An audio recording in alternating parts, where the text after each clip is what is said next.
Chômage, dépression, suicide sont des événements qui ont tendance à exploser lors des récessions. Paradoxalement, elles sont à l'origine de bien des fortunes, notamment pour ceux qui savent les repérer et comment agir. Ensemble, nous allons comprendre ce qu'est une récession, les enjeux qu'elle dissimule, et comment cette expérience, souvent malheureuse pour la majorité, peut devenir une véritable mine d'or pour une minorité avertie. Les récessions sont des événements marquants, qui font bien souvent la une des journaux, mais toutes n'ont pas le même impact. Il existe deux types de récessions. Celle dite technique, qui correspond à une baisse du PIB pendant 2 trimestres consécutifs. Ces récessions sont souvent passagères et n'entraînent pas vraiment de changement profond dans l'économie. Ce ne sont d'ailleurs pas celles-là qui nous intéressent. Ce que nous cherchons et attendons impatiemment, ce sont les cracks, aussi appelées crises économiques. Vous en avez forcément entendu parler.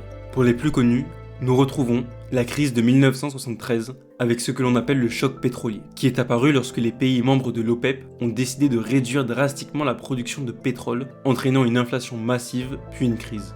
Nous retrouvons également la dot-com bubble dans les années 2000-2002, avec cette surévaluation des actions technologiques qui ont atteint des sommets avant de s'écraser brutalement. Puis vient 2008, avec la fameuse crise des subprimes. C'est cette crise où les banques faisaient un maximum d'argent sur le dos des clients, prêtant de l'argent à tout va et créant, à la fin de cette période, l'une des plus grosses augmentations du nombre de sans domicile fixe aux USA. Et puis la dernière en date, celle que personne n'oubliera, la pandémie mondiale paralysant le monde entier dans une mesure encore jamais vue. Avec toutes ces crises, plusieurs points communs surgissent. Toutes ont eu un impact sans précédent sur l'économie mondiale tout entière, entraînant des explosions de chômage, impactant les ménages tant sur le plan économique que psychologique, avec une augmentation des dépressions et des suicides. Elles ont toutes changé à jamais le cours de l'histoire, défaisant ainsi des champions et faisant de certains challengers les nouveaux rois du monde. C'est notamment le cas de Adolf Merckx, un puissant industriel allemand avec une fortune estimée à environ 9 milliards de dollars. Pendant la crise des subprimes, il a subi des pertes importantes qu'il n'a pas pu supporter.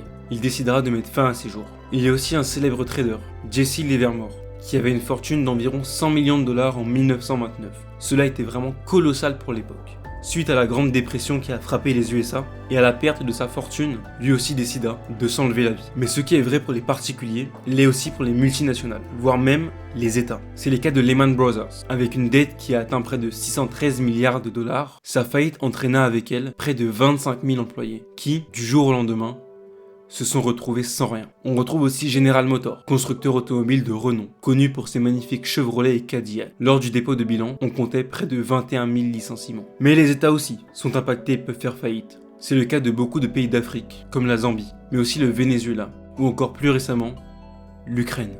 Dans toutes ces situations, le résultat a été similaire, avec un appauvrissement de la population dû à une explosion de l'inflation. La population se retrouve avec une monnaie qui ne vaut plus rien, une explosion des faillites, avec donc un chômage qui ne cesse d'augmenter, et une pauvreté grandissante. Si les récessions peuvent causer d'énormes dégâts sur les populations, elles peuvent être le salut de ceux qui y sont préparés. Prenons le cas de Carlos Slim, un richissime Mexicain.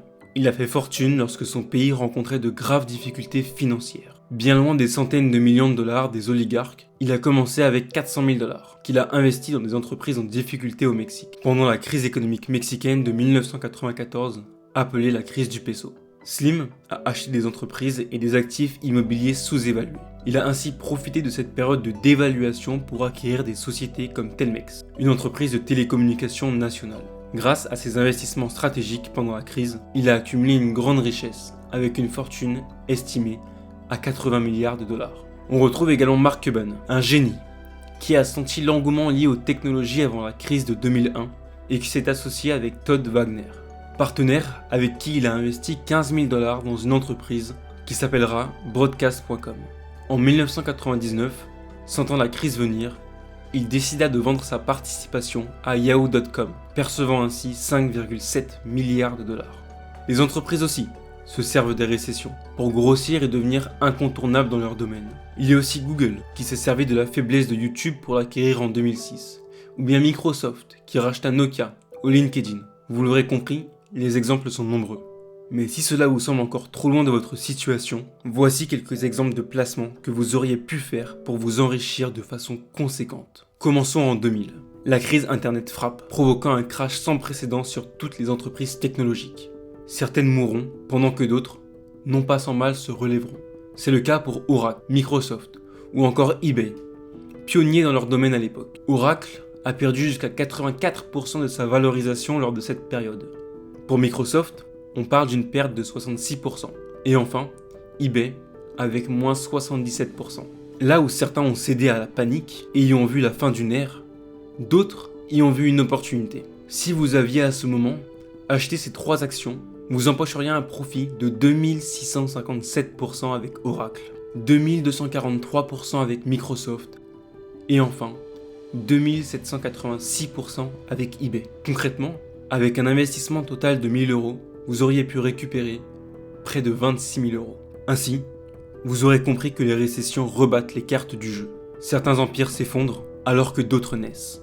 Savoir les repérer et agir au moment propice peut permettre de réaliser d'énormes profits en investissant peu et en peu de temps, transformant des vies au passage. Les cartes sont dans vos mains. Formez-vous, apprenez, rebondissez et sortez-en grandis. Je n'aurai qu'une question pour vous. Ferez-vous partie des vainqueurs lors de la prochaine récession ou bien des perdants ?